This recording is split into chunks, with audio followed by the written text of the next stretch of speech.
7th month start झाल्यापासून ना बॉडीमध्ये खूप जास्त चेंजेस जाणवायला लागले आहे. आणि हो, ह्या पावसामुळे ना विचार येते आता स्वेटर घेऊ का रेनकोट घेऊ. असो, आजपासून मी ट्राय केलं आहे की लवकर लवकर उठायचं आणि हेल्दी खायचं आणि हेल्दी राहायचं आणि एक्सरसाइज करायची. पण आज एक्सरसाइजचा पहिलाच दिवस होता आणि पहिलेच पाऊस आला म्हणून आज मी एक्सरसाइज काही केली नाही.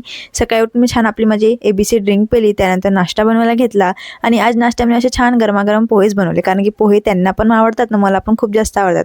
आम्ही दोघांनी एकत्र बसून छान पोहेचा नाश्ता वगैरे केला. आणि हो, मी आहे ना आयरनच्या गोळीसोबत ना संत्रा खाते, कारण की संत्र्याच्यामध्ये व्हिटॅमिन C असतात, त्यामुळे आयरनचे ॲब्झॉर्प्शन खूप छान होतात आणि लवकर होतात. आणि हो, आज हे घरी असल्यामुळे ना मी थोडं घरचे डीप क्लिनिंग वगैरे करून घेतली, कारण की घरी नसतात ना मला आळसपणा येतात ना, हे घरी राहिले का मला थोडं काम पण करू लागतात. त्यानंतर मी घरातले थोडे मोठे छोटे कामं करून घेतले. डीप क्लिनिंग वगैरे होऊन झाल्यानंतर मग थोडा फ्रीज वगैरे साफ करून घेतला आणि दिवाळीमध्ये साफसूफ झाली होती. 15 दिवस झाले नाही दिवाळीची साफसफाईला, पण तुम्ही बघू शकता किती जास्त धूळ लागलाय. असो, त्यानंतर मग मी थोडे घरातले कामं झाले की आंघोळ वगैरे केली आणि स्वयंपाक करायला घेतला. बाहेर ना पाऊसच सुरू होता म्हणून म्हटलं छान गरमागरम तुरीचं आळण बनवून घ्यावं. त्या दिवशी बाजारातून तुरीच्या शेंगा आणल्या होत्या, त्यामुळे तुरीचं आळण वगैरे करून घेतलं. आणि या पद्धतीने तुम्ही तुरीचं आळण बनवता का, मला नक्की सांगा. आणखी त्यानंतर आम्ही जेवण वगैरे करून घेतलं. तुम्हाला पण 7 मंथमध्ये असंच फील होतो का, मला नक्की कमेंटमध्ये सांगा. आता पुढल्या ब्लॉगला सबस्क्राईब करायला विसरू नका. बाय.